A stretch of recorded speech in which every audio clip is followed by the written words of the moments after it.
going to give you a demonstration of how to clean off the symphonic gongs of Rhino and Paiste, and the mirror gongs especially, because you could ruin the magical effect of them if you put your oily fingerprint on them.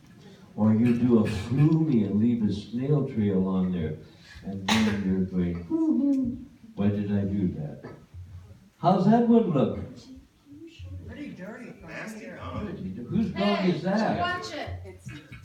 Whose nasty gong is this? Do not call my gong nasty. It's we use a water-based silver cleaner on the gongs. We find that that's a good way to do it. You could use vinegar and water, you know, or a little baby ivory soap if you want to, or not.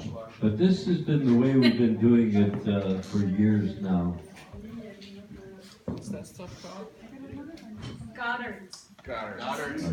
And Goddard is just, they become millionaires since we started using the product. It's in all the hardware stores. You don't have to go online to get it. Gongs Unlimited doesn't have it. It's just called Goddard. Can you call that up? Goddard silver polish. It's got no abrasive anything in it. Pass it around.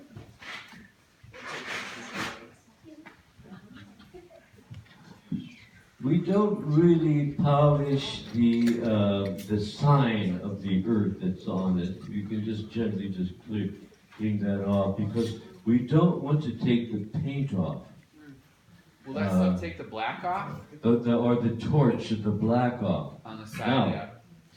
having said that, I'm trying to promote the mirror gongs, that all of our gong makers will begin to do the mirror gongs the way they were originally when they were plates. Before they became this gong, they were just a big shiny mirror on both sides, really great. But then they put it through the process, and so the only mirror part now is in the center. So now we're going to make sure that tantrically, when you play your gong, and when you're playing with your back turned, you could see what's happening like a car from the rear view mirror of your gong. Very important step upwards. What about cleaning wind gongs?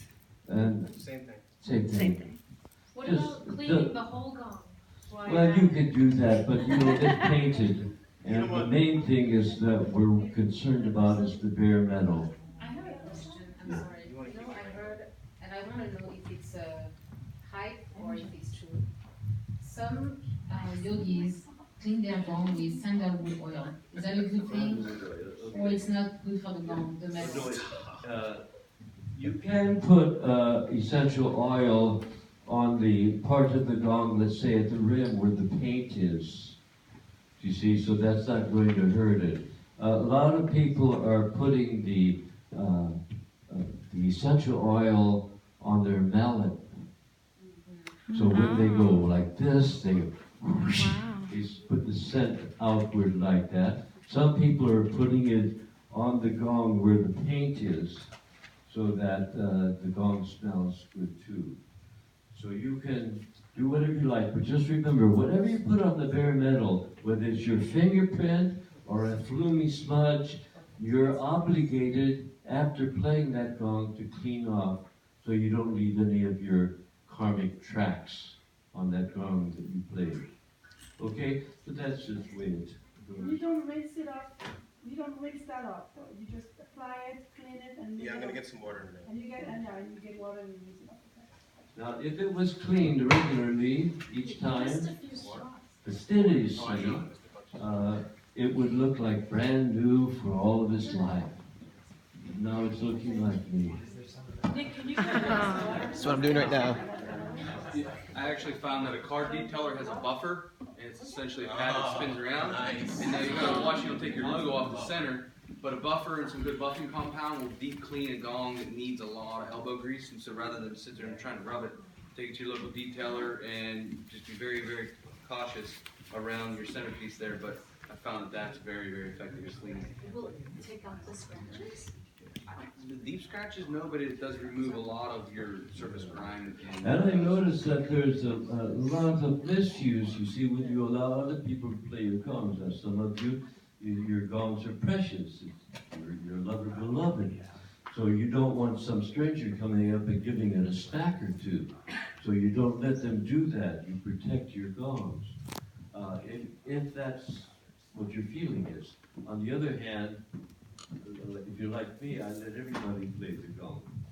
And it's okay. I think the gong likes to have the attention from many different people. I think it's alive, that gong. Do the aluminum dimple gongs, do they need? The aluminum ones? Yeah.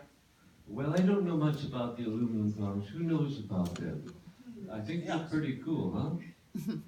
Yeah, they're relatively new. I don't know. I'll find out though from the maker. I know he has it. There's a finish on top of it. So. Okay. Let's turn this gong around now, because we don't have much time, and he's doing his best here. Can you turn the whole thing around now so we can see the back of it? Because remember now, the manufacturers, they're not enlightened like you are. They put all this stuff on the back of the gong because they think that the back of the gong is backstage. Nobody sees it. They don't realize that we have our clients that stay on both sides of the gong, so it's got to be beautiful, huh? Okay. What do you think? It's a slight embarrassment to some of you, I'm sure. But, you see, this was and look what it's hanging on. Whose gong is that? We'll string them up. I don't know, man. Who's Get out of that? here. Take that gong with It's you. mine. It's mine. I'll take the gong. Yeah, I'll take it. I guess I'm moving over. It's the new age, you guys. Don't use the animal gut anymore. It looks bad, it doesn't work well, and the only reason they put it on there is because they got all these dead cows. So, I thought they were using pig. so it's better to get the climbing rope. It'll be beautiful. It's synthetic. You didn't kill anything to get it. So, and it will never shred. You'll never have the gong flying away from you while you're playing. MJ? Climbing. Now, if you look at the back of the gong, you notice that it has a torch smudge. In other words, in order to tighten the membrane of the gong so that it sounds really good, they take the torch and they blow it right there on the center of the gongs, leaving a kind of a footprint. It's sort of like each gong has a different kind of eye. You can recognize your gong by how it looks on the back. But it does not have to be there. They don't like me because I'm telling them, do not send a gong to one of our gong masters around the world that has the smudge on it. Take your thing and make it into a clear mirror. How much advantage that will have with no drawback.